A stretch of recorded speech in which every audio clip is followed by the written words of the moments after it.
그래가지고 태어나는 데는 또 중랑천 아시죠?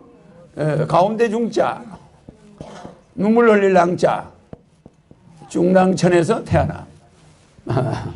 중랑천 다리 밑에 가만히 움막에서 내가 태어나고, 그래서 내가 오는 것도 1950년 1월 1일, 이게 음력 49년 11월 13일. 여태 내가 한반도 6.25 전쟁이 나기 6개월 전에 딱 와요.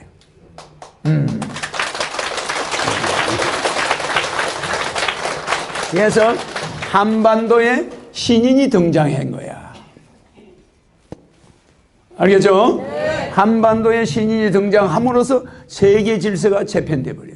그래, 내가 등장하는 시대가, 아까는 하나 빠뜨려 먹었는데, 여러분들이 아까는 내가 등장하는 시대가 저기서는 신원서판이라고 그랬는데, 해인시대라고 그랬잖아요.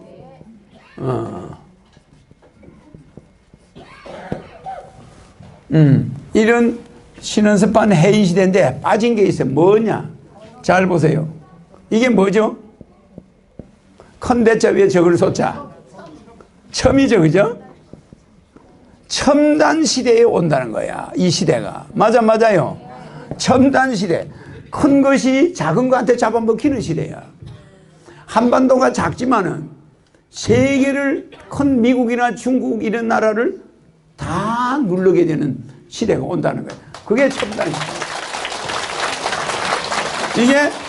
이게 작을 소자 맞아? 작을 소자 맞죠? 그 밑에 큰 대자가 밑에 있는 거야.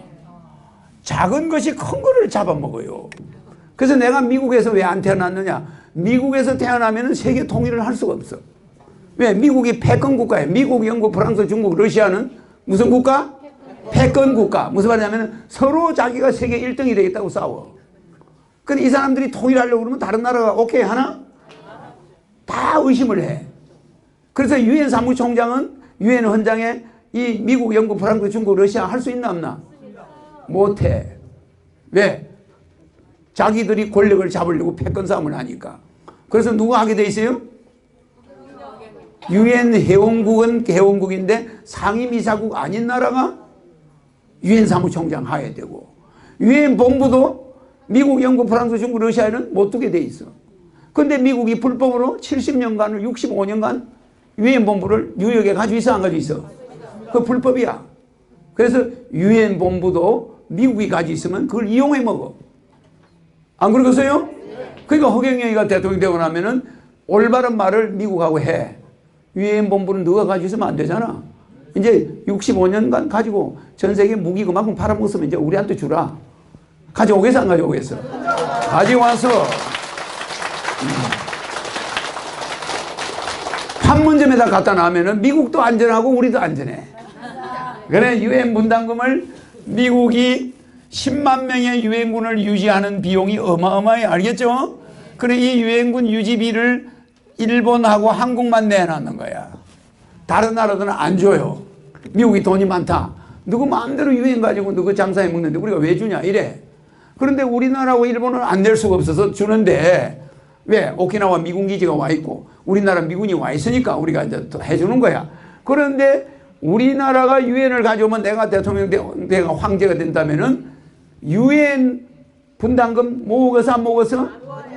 모으죠. 그때는 우리나라가 가난하기 때문에 유엔, 전 세계 나라가 유엔 분담금 주겠어, 안 주겠어? 그게 600조, 700조나 돼. 그거 받아가지고 우리나라 국가 예산 400조에다가 내가 대통령 되면 이래저래 돈이 들어오는 게 한 300조가 더 들어와요. 국가 예산이. 여러분들이 세계 통일하는 자금이 충분하고 국민 배당금 주는 돈도 지금 이 사람들이 계산하는 방법에 비교가 돼, 안 돼? 안 돼요. 이 사람들은 공무원들이 국가가 도둑질 할 거 다 하고 남는 거 가지고 계산하니까 줄 게 있나? 없죠. 우리나라는 세계 경제 흐름에 얼마나 우리가 문제가 있냐면, 세계 흐름에 우리나라가 정확하게 말해서 우리나라가 경제인들은 10년 정도 뒤쳐져 있어요. 10년. 일본이 비트코인 하면 우리는 10년 후에 하는 거야. 알겠죠? 우리는 경제는 10년 뒤쳐져 있어요. 그런데 우리나라 공무원들은 얼마나 뒤쳐져 있을까? 20년 정도 뒤쳐져 있어요. 우리나라 공무원들은 정신 마인드가 세계 전체 흐름에 비해서 20년 정도 뒤쳐져 있어. 그리고 우리나라 정치인들은 몇 년 뒤쳐져 있을까? 30년이 뒤쳐져 있어요. 이게 뒤쳐져 있다 이 말이에요. 뒤쳐져 있다. 뒤쳐져 있어 이게 이렇게. 그러니까 우리가 선진국 될 수 있나 없나? 아주 싹수가 노래요. 여기에 이 작은 나라에 세계 강대국 위에 작은 나라에 내가 온 이유가 이제 왜 왔는지 알겠죠? 첨단 시대입니다. 이 해인 시대가 첨단 시대인데 이 해인을 제일 잘한 나라가 한반도야. 미국만 가도 와이파이가 안 되는 땅이 90%. 맞아요. 우리나라는 와이파이가 웬만하면 돼 안 돼? 그러니까 우리나라만큼 인터넷망이 발달된 나라 있어 없어? 없어요. 우리나라 세계 최고야. 그렇기 때문에 이 나라의 해인 시대의 지도자가 한반도에 오지 미국에 태어나겠나? 러시아에 태어날까? 안 태어나겠죠? 아니 내가 강의를 하다 보니까 옛날에는 좀 뒤에 앉았는데 코앞에까지 와서 앉아있네. 아니 코앞에까지 왔어. 사람이 많아져가지고 그렇다면 내가 강의할 때도 없겠다. 옛날에 박정희 대통령이 장충체육관 앞에서 유세한 거 알죠? 김대중 대통령하고 그때 유세할 때 그때가 삼선 개헌할 때야. 삼선 개헌을 해가지고 세 번째 대통령 이제 나갈 때지. 그러니까 유신 때는 투표를 안 했지만 장충체육관에 했으니까 그때는 투표를 할 때야. 그러니까 한 60만 명이 모였는데 대개로 일대가 전부 사람뿐이야. 그때 차가 없었을 때예요. 차들이 별로 없어서 도로가 전부 사람으로 가득 차버리고. 그런데 박정희 대통령이 단상에서 유세를 하는데 사람들이 60만 명을 쳐다보세요. 얼마나 많나. 그 사람들이요. 김대중 대통령이 유세를 딱 하는데 만약에 돌멩이 하나만 날라와서 김대중 머리에 맞으면 박 대통령 그 앉아있다가 죽는 거예요. 그 사람 들어 일어날 판이지. 그래 안 그래요? 박 대통령 측에서 테러를 했다 이렇게 순식간에 뒤집어질 거 아닙니까? 그러니까 대통령이 야 혹시 저 김대중 대통령이 유시하고 있는데 어떤 미친놈이 저 돌멩이라도 하나 던지면 내가 이 60만 사람들한테 이거 깔려 죽는 거 아니냐. 뒤를 돌아보니까 도망갈 데가 있나요? 없지. 단상 사방이 사람이야. 뺑둘러 완전히 인해 장막에 갇힌 거야. 그때 무슨 생각인지 압니까? 다시는 대통령 선거 해서는 안 되겠다. 그 다음부터는 유신을 했어요. 무슨 말이냐면은 북한이 만약에 이런 것을 노린다면은 아니 김대중 대통령한테 그냥 돌멩이 하나만 던지면 대한민국 선거권 보고 끝나고 그냥 뒤집어져 버리는 거야. 그렇겠죠? 네. 근데 지금 내가 그런 상황이네. 지금 코앞에까지 사람이 몰려와 있어. 도망갈 곳이 없잖아. 그러니까 그럴 때는 60만 대군이 전국에서 다 모아도 그만큼 되나 안 되나? 그 모인 사람이 60만이야. 대단하죠? 네. 우리나라 군대를 다 모아놓은 거예요 그게. 근데 그 사람들이 다 눈에 불을 켜고 쳐다보고 있는 거야. 이제 민주화하라는 거야. 이제 당신 좀 그만하라는 거야. 얼마나 불안하겠어요. 그래 안 그래요? 그 삼선 계열해가지고 대통령 선거 때인데 굉장히 불안했어요. 그런 위기가 있어요. 그때 몇 표로 이겼다고? 97만 표가 앞선 거야. 97만 표로 이겼는데 이 97만 표가 어디서 나왔느냐? 기장의 신앙촌에서 나왔어.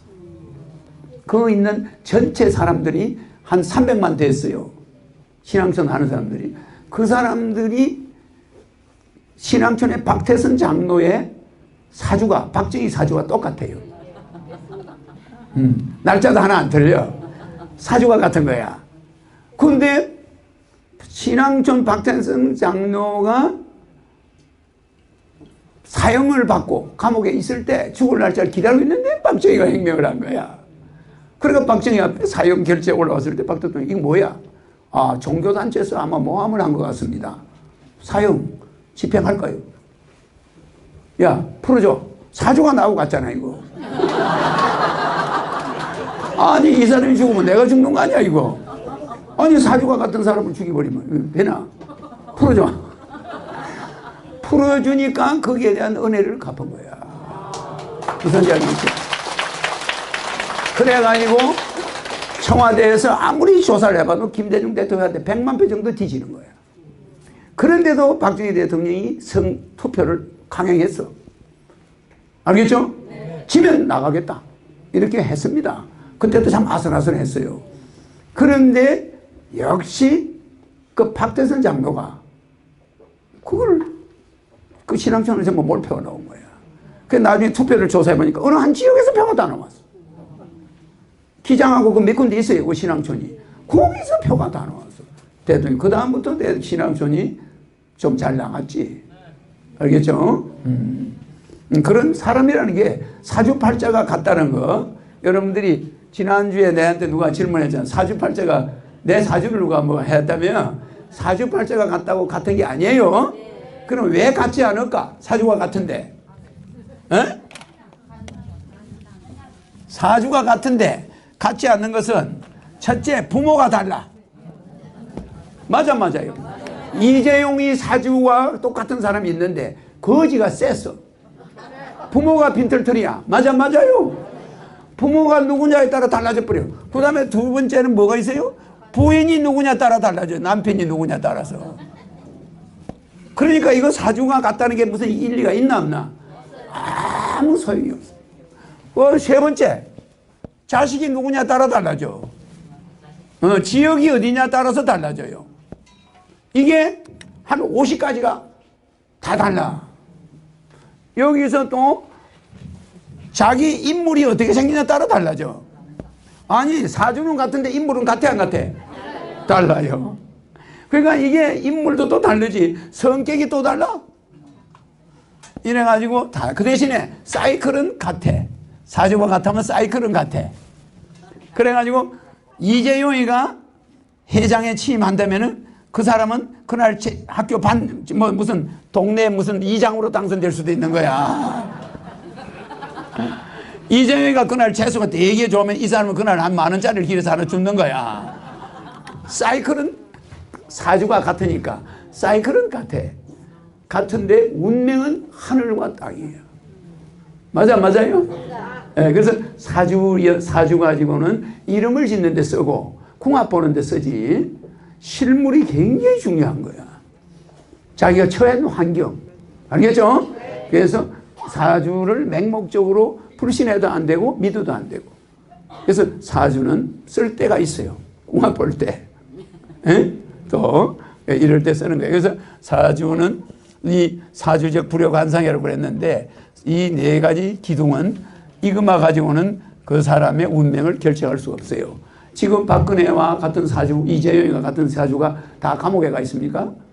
아니에요. 알겠죠? 그래서 그런 것보다는 허경영 한 번 더 만나는 게 좋아 안 좋아요? 네.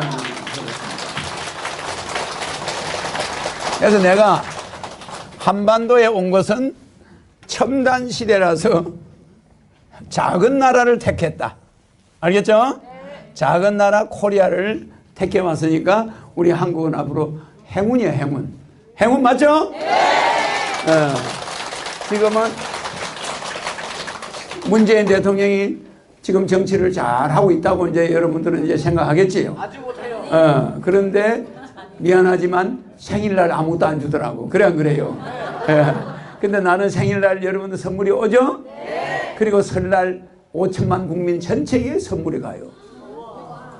겨울 잠바. 알겠죠? 설이니까 춥잖아.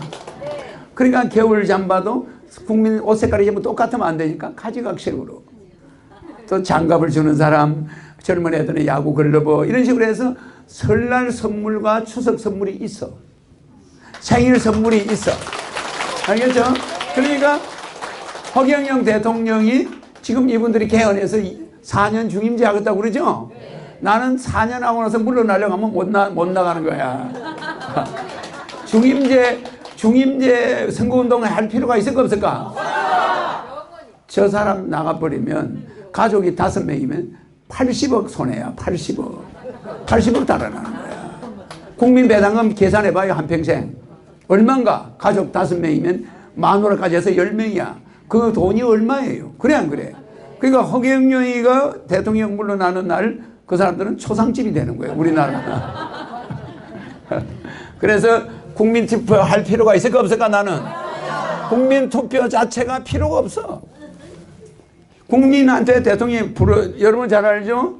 미국에 대통령 4번 한 사람이 누구야? 루즈벨트가 대통령. 이 루즈가 4번 해서 안 했어요. 4번 했는데 미국 헌법에는 대통령은 재임밖에 못해. 그래 안 그래? 왜 4번을 했을까? 정치를 잘하니까. 국민이 못 나가게 해가지고 4번 한 거야. 맞아요? 근데 나는 그게 30번 40번 반복된다 이 말이야.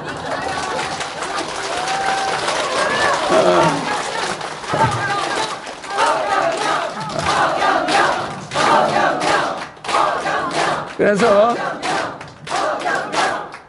세계 흐름이 이 영국이라는 작은 나라가 세계를 전부 식민지화 해버렸죠. 그 다음에 이태리라는 작은 로마라는 작은 나라가 세계를 제패했었죠. 이런 작은 나라들. 그 다음에 일본하고 독일이 세계를 제패했었죠. 이런 나라들이 실제 일본이 작은 나라야. 그 일본이 1800년대, 1880년대는 일본이 전 세계에서 경제가 20위였어요. 20위. 우리는 꼴찌였지만. 알겠죠? 그 20위도 참 잘 나가는 거 아니야? 그런데 지금은 세계 3위야. 일본이 세계 3위로 올라가 있어요. 네, 지금 유럽연합이 8억 8천만 명이야. 유럽연합이. 그 유럽연합이 세계 최강대국이야, 지금. 그 다음 미국이야. 3억 명이야. 인구 3억. 그러면 유럽연합이 8억 8천 명이 똘똘 뭉쳐 있어요, 지금. 그래, 안 그래요? 저 유럽연합 8억 8천 명을 움직일 수 있는 사람이 한반도에서 온 허경영밖에 없어요. 나중에 보시라니까. 그러니까 유럽연합 1위, 미국 2위, 중국 3위, 일본 4위 지금 이렇게 나가고 있어요. 알겠죠? 그런데 한국은 30년이 뒤처진 정치인들, 이것들이 도둑질 하느라고 제정신이 없어. 맞아요. 말로는 도둑질 안 하지. 말로는 안 하는데 따지고 보면 출산 장려금 150조가 어디로 간 거야? 출산하는 여자들한테 지원했나? 안 했어요. 그 사람들이 예산을 쓴 목록을 가지고 조사를 해보면 거기에 쓴 돈이 없어. 무슨 말인지 이해갑니까? 허지부지 뒷구멍으로 다 빠져가지고 엉뚱한 데로 간 거예요.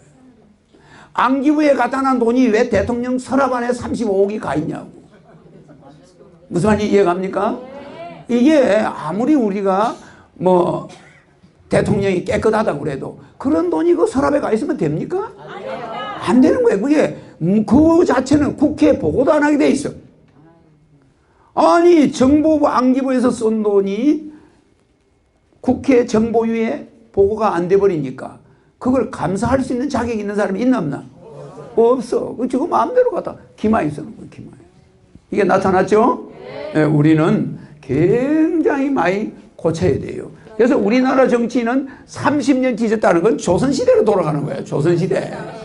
그런 정치인들이 지금 여러분들을 요모냥 해놔버렸어요. 뭐 했냐? 가정 파괴범들이야. 왜? 지금 150만 원씩 줘봐요.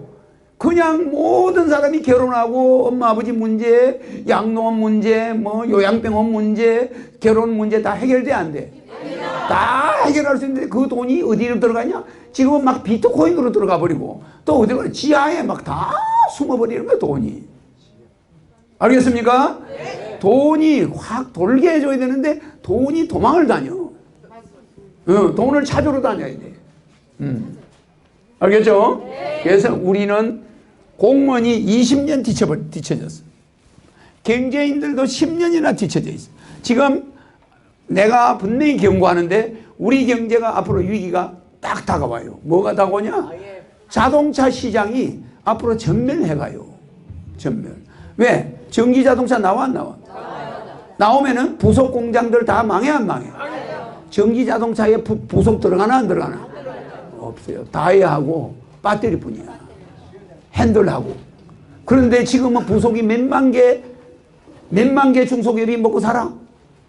몇만 개가 납품돼야 조립이 돼야 안 돼요? 근데 거기에 종사하는 종업원이 얼마나 많아? 그런데 지금 급속도로 전기자동차가 연간 20%씩 15%씩 늘어나. 그러면 앞으로 일반차 폐차하면 그 뭐하러 기름 들어가는 차를 사겠노? 매연도 안 나오고. 그래 안 그래요? 그러면 우리나라에 그냥 있는 시장이 사그리 사라져버려요. 그러니까 우리나라는 자동차 산업이 굉장히 힘을 발휘하고 있는데 이 자동차 산업이 지금 트럼프한테 부딪혀가지고 깨지고 있고, 중국에서는 공장 만들어라 그래가 공장 쫙 현대자동차가 막 대규모 공장을 만들어 놨더니 중국이 그거를 싹 역이용하는 거야. 해가지고 뭘 합니까? 자기들이 그 기술 모방해서 자기들 자동차 만드는 데 다 쓰고, 거기서 조립하는 기술자 나중에 다 빼가고. 그럼 뭡니까? 그러니까 하나의 기술 제공해주는 역할만 하고 있는 거야. 그래가지고 중국에서 현대자동차가 문을 닫게끔 만드는 거야, 자꾸.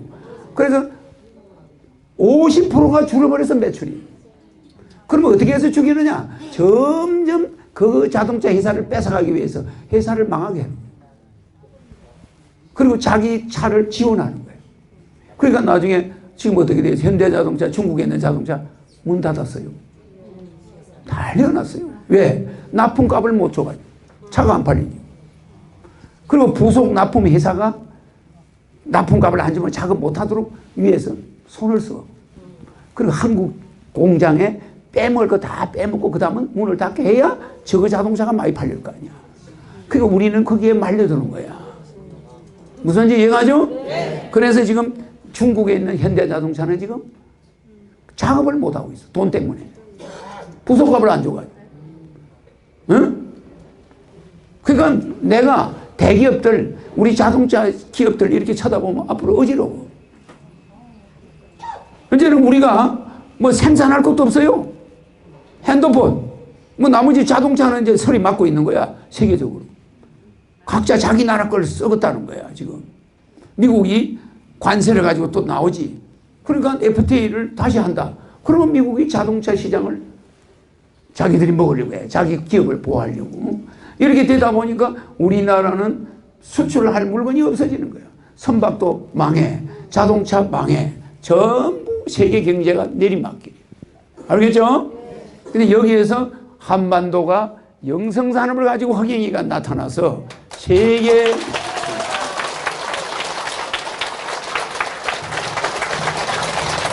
요 작은 한반도에 와가지고 이 강대국들을 딱 붙들고, 강대국들이 벌이는 잉여농산물, 그들이 가지고 있는 땅, 토지, 그들이 가지고 있는 재화를 활용해서 세계를 잘 살게 하는 거예요. 알겠죠? 네. 그러니까 그래서 허경영은 이 해인시대